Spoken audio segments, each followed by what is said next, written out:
Welcome to Spooky News from Spooky Ventures for March 15th, 2024. We're just about to the first day of spring, but that really just means we're getting closer to fall and the traditional spooky season. Then again, as I always say, spooky is a lifestyle, not a season. As always, before I get to the news, I need to mention a few things. First, if you find yourself wanting more information about any of the things I talk about here, there are two places you can find that. The first one is you can wait around until I'm done talking and you'll see all the source and more information URLs as title cards at the end of the video.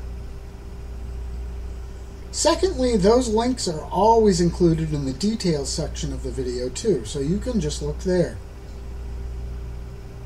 Next up, remember, everything Spooky Ventures, but especially this YouTube channel, is meant to be interactive, so please interact. You can do that by liking our videos, sharing our videos, and commenting on them. You can also do that by subscribing to the channel, or you can even send us a message. If you know of some news you think I should include in one of these spooky news segments, let me know about that. If you can think of someone I should interview, I'd also be glad to get that information from you. Now, with all of that out of the way, it's time to get to the news, and we're going to start with music news. John Carpenter may be best known as a film director, but he's also a musician. For a while now, he's been unleashing music in a series called Lost Themes. The fourth installment is due on May 3rd, and it will be called Lost Themes 4 Noir. It features Carpenter working with his son, Cody Carpenter, and godson, Daniel Davies. From music, we turn to collectibles, and to start us off on that news, Mezco Company recently unveiled an upcoming Art the Clown figure. A 1/12 scale action figure, it captures the Terrifier series villain with his trademark grin. He looks deliciously real. A different collectible figure will be coming from Sideshow Collectibles later this year. It's a Beetlejuice figure, and it will come with swap-out hands, a selection of accessories, and all the creepy charm you expect from the Michael Keaton character. The figure will be selling for $280. Have you ever wanted a ghost face killer with a flamethrower? Of course, I'm talking about an action figure. NECA has unveiled an upcoming 7-inch action figure that fits that bill. Based on Stab 8 from the 2022 edition of Scream, the figure comes with all kinds of accessories and alternate masks. From there, we turn our attention to comic books. Image Comics recently revealed an assortment of variant covers for the first issue of their upcoming series based on a Universal monster. Universal Monsters' Creature from the Black Lagoon Lives will take place years after the first Creature from the Black Lagoon movie. I have to say that the creature is my favorite of the Universal monsters, so I'm looking forward to this series.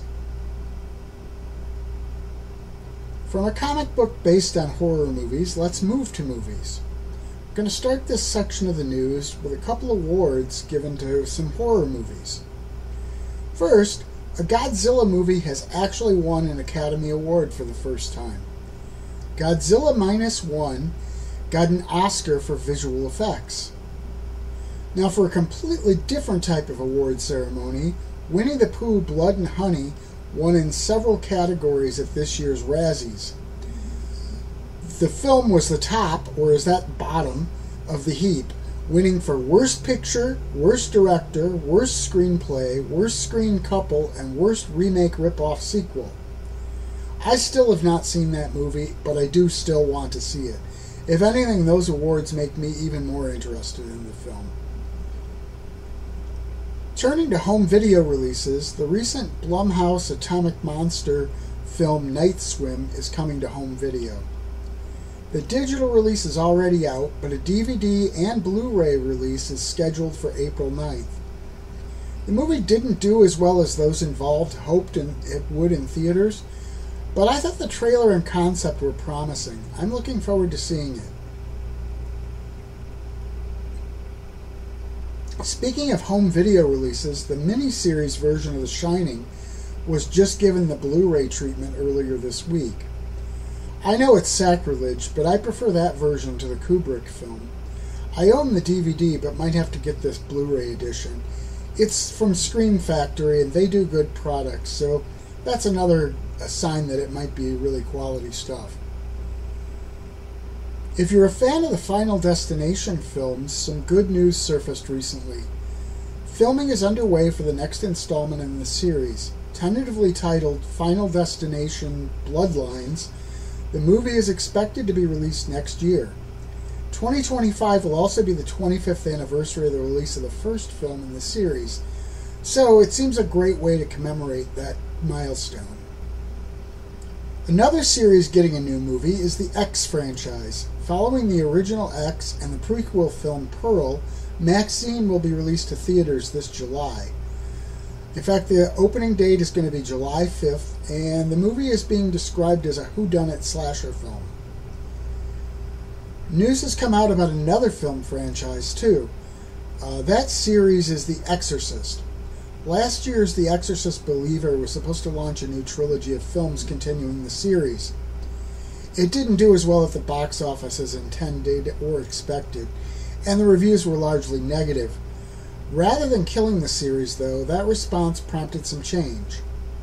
For one thing, the next film in the trilogy has been dropped from 2025's list of upcoming films. It's also undergoing a complete rebuild. The title is still tentatively called The Exorcist Deceiver, but not even Blumhouse's Jason Blum knows quite what the film will be like because it's still being reconstructed completely from the ground up, basically. Sticking to demonic films, a second trailer has been unleashed for the Omen prequel, The First Omen. The First Omen will hit theaters on April 5th, and we now have 2 trailers to get us in the mood to see it.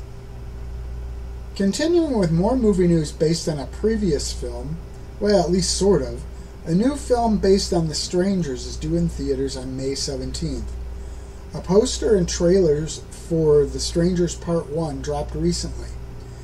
The movie is not really considered a sequel or a reboot of the original The Strangers film, though.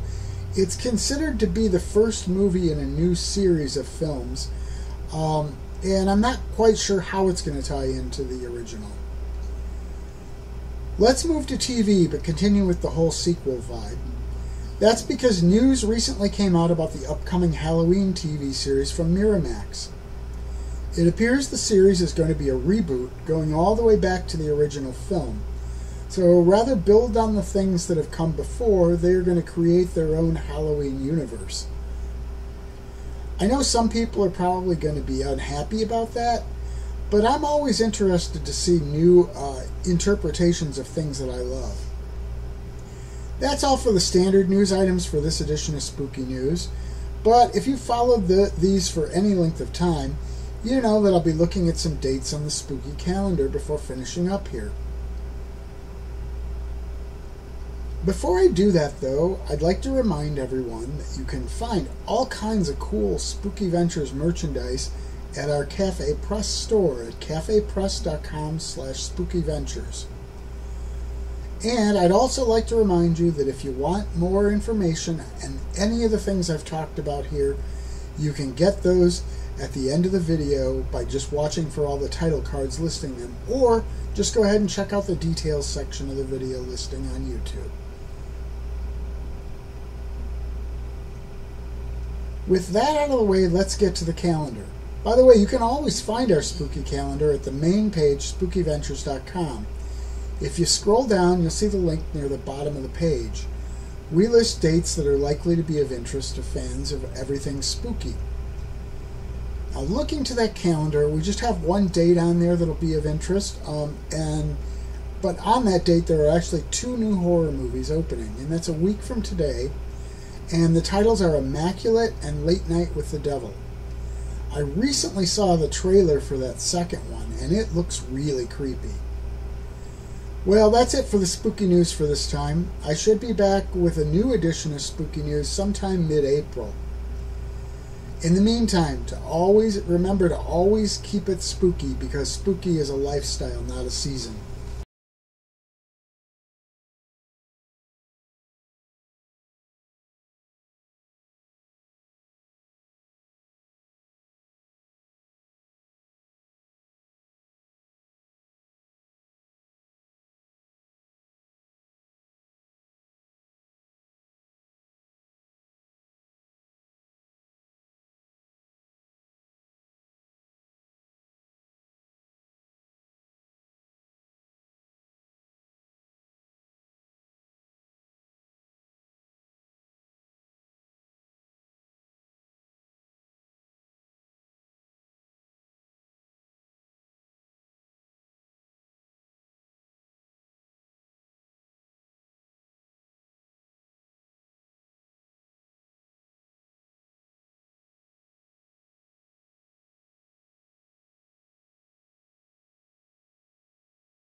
Spooky Ventures is the home for spooky content and spooky merchandise on the web.